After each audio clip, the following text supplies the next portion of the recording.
Hey there guys, I want to quickly take you through some of what I see to be the limitations of conventional automatic white balancing or automatic color balancing that's available in a range of different software. I'm obviously using DaVinci Resolve version 16 here, which has got this feature in it, but you will find features very similar to this in a range of different applications. So whether you're using Photoshop or Premiere Pro, Vegas Pro, Final Cut, whatever you happen to use, most of them have got some form of this function built in, and they all basically have pretty similar limitations. So I'm going to focus in here and show you what I think are 6 kind of things to be aware of when you're using this function, and some of the solutions for it. So let's dig into it. First shot we've got here is pretty obviously lots of white there to deal with, so that makes white balancing this shot relatively simple. And the way you can do it within Resolve is you can just use this little color picker down in the bottom left hand corner. You find something white, we've got plenty of choice here, and you click on it and you're done. So it's really nice and quick, and you know, gives you reasonably good results. Now the challenge with this is that you will have noticed, or you may have noticed, that when I clicked that button, nothing else happened. So the image itself changed, but I didn't actually get to see what had changed about it. So there were no adjustments made to any of the curves or any of the color wheels. So I don't really know what's going on. So that's limitation number 1, is that you can't really see what has been done. Now, if you happen to know how to use scopes, then you can look into this in a bit more detail. And if I reset this, you'll see what's going on. So you can see this original shot here is pretty heavily weighted towards blue. So if I know how to use the scopes, I can actually make this adjustment myself relatively quickly. So I can just go here and adjust those until they're balanced, and we're done. So it takes basically the same amount of time. The advantage of doing it this way though, of course, is now I know what I've done. So I'm looking at this shot and I'm thinking to myself, you know what, it's actually a pretty cold shot. There's lots of snow around, so I actually don't want it to be quite as warm as a neutral white balance might give me. So I could just go back to, you know, just a tinsy bit with it, just to give me a slightly different shot. So because I was able to adjust that myself, I was able to see what had been done.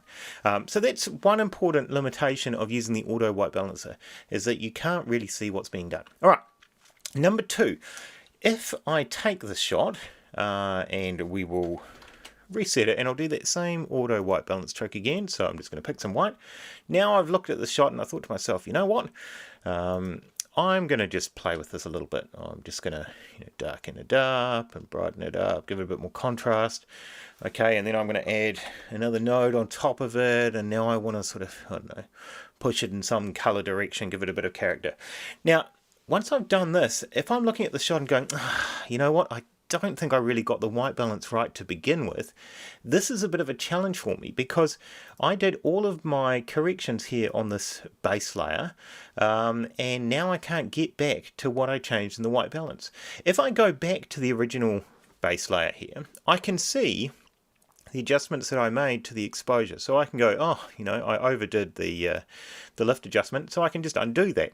I can undo the gain adjustment. I can go in here and I can go, you know what, I sort of messed up the color as well, so I can undo that. But what I can't undo is I can't undo that original white balance that I made in there without undoing everything all the way back to the start.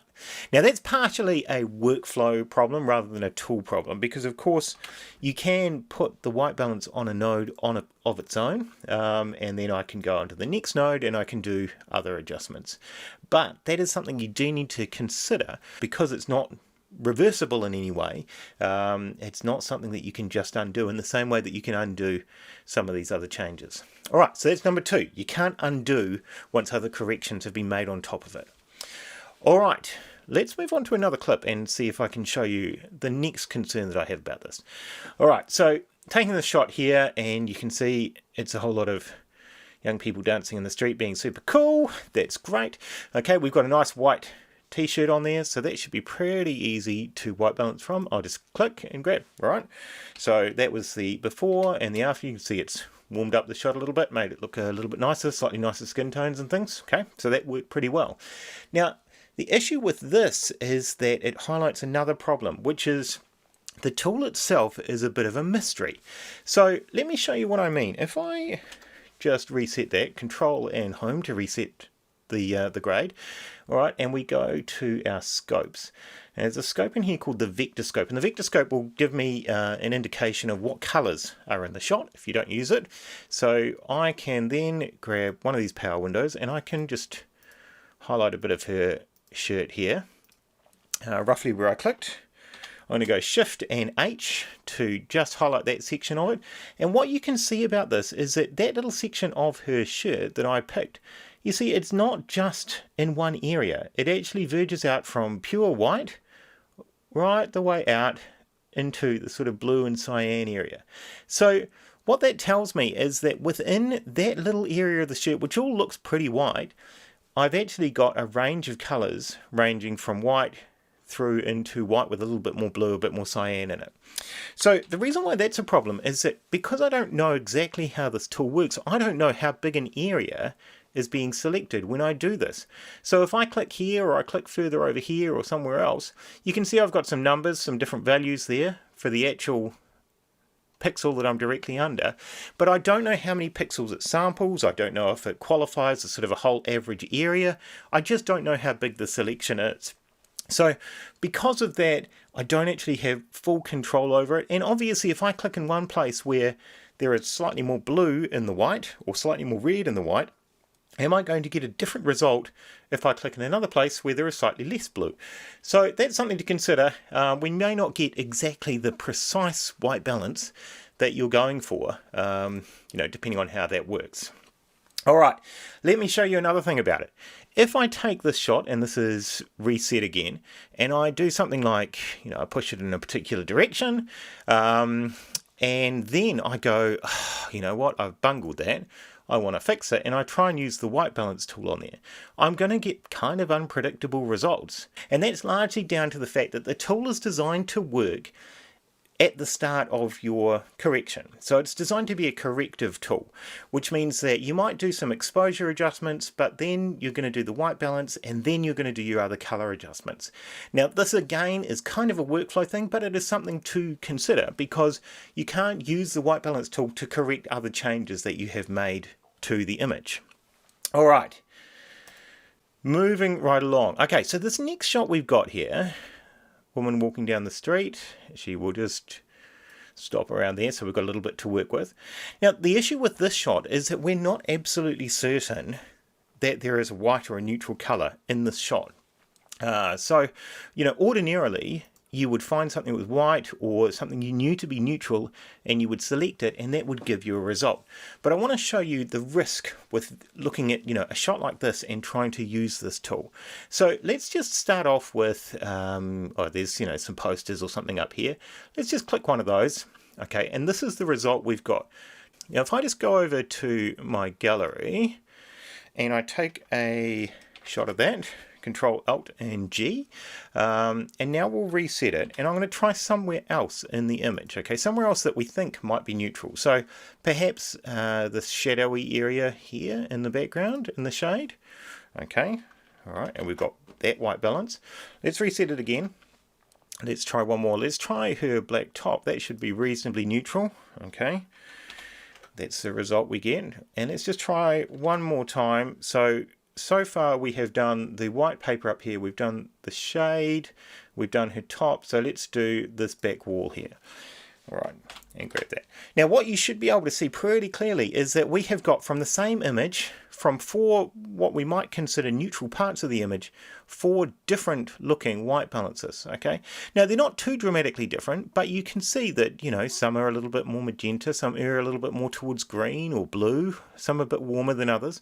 So it's enough to know that you are getting results that you may or may not be able to trust. So if you don't have a calibrated monitor, or you're not somebody who is able to or keen to read scopes, you just not using these scopes, then you're not necessarily able to trust the results that you're getting out of this, particularly if you're trying to balance off something that's in the real world, as opposed to trying to balance off like a dedicated grey or white card if you haven't shot that.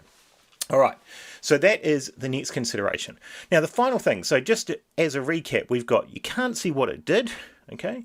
You can't undo once other corrections have been made on top of it.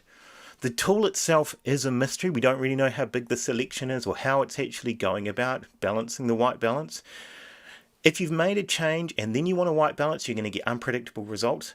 And then the fifth one we just looked at was, can you trust the results? If you don't have a calibrated monitor or you don't know how to read scopes, can you trust the results?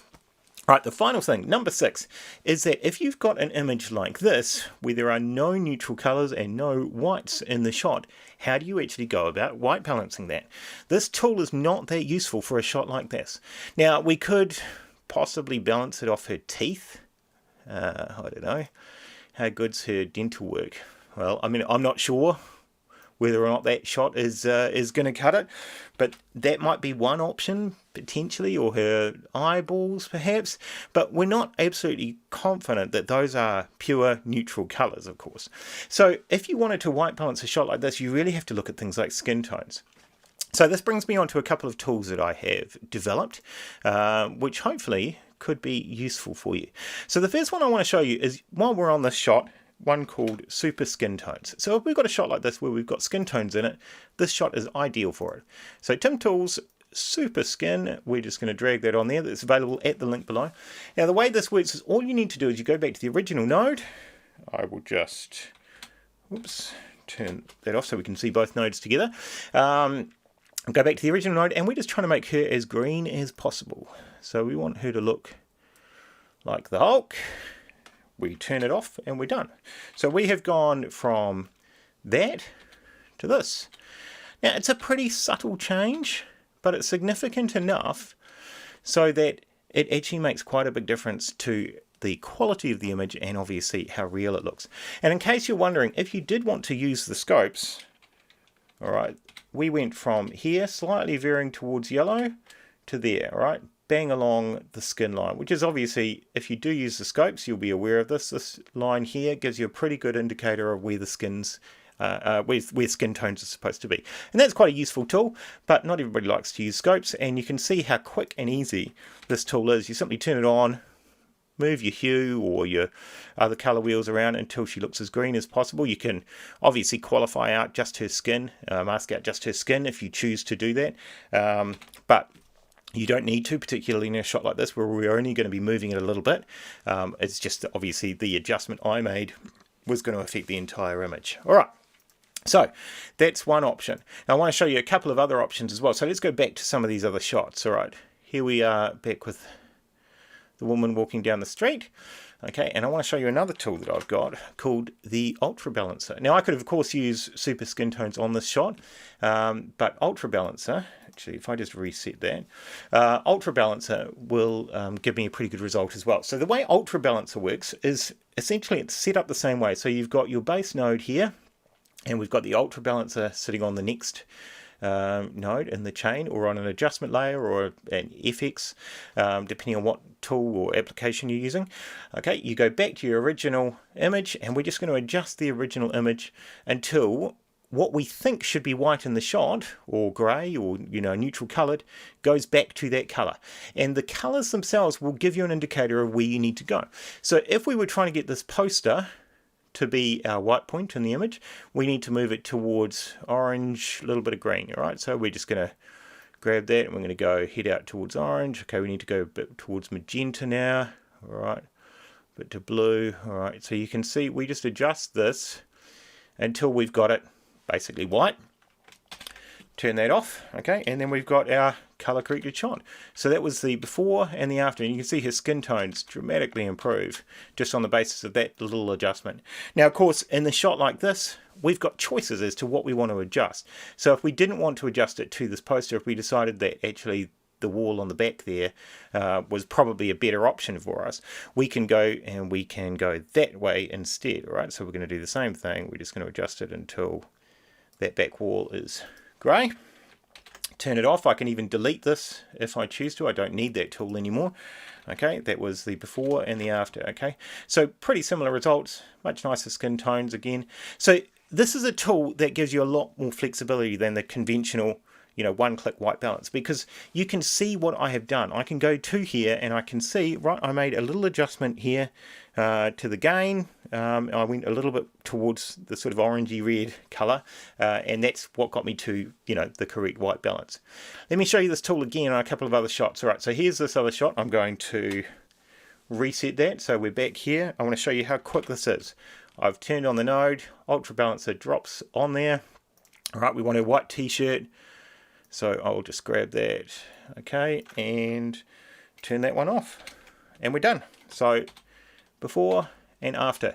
So you can see we can actually get quite a good improvement out of this shot without looking at any scopes, without worrying about the limitations of the one-click white balance, and also giving us that flexibility to know which direction we've moved in, what we've changed in order to get that result. All right. Last one, I'm going to show you this shot again. So let's reset it. And this gives us a good indicator of how this tool actually works. So I'm going to add a node on the end here. That might be an adjustment layer or an FX layer on top of it. We go back to the original footage and we're just going to adjust the original footage until what we want to be white or grey, neutral grey, is white or neutral grey.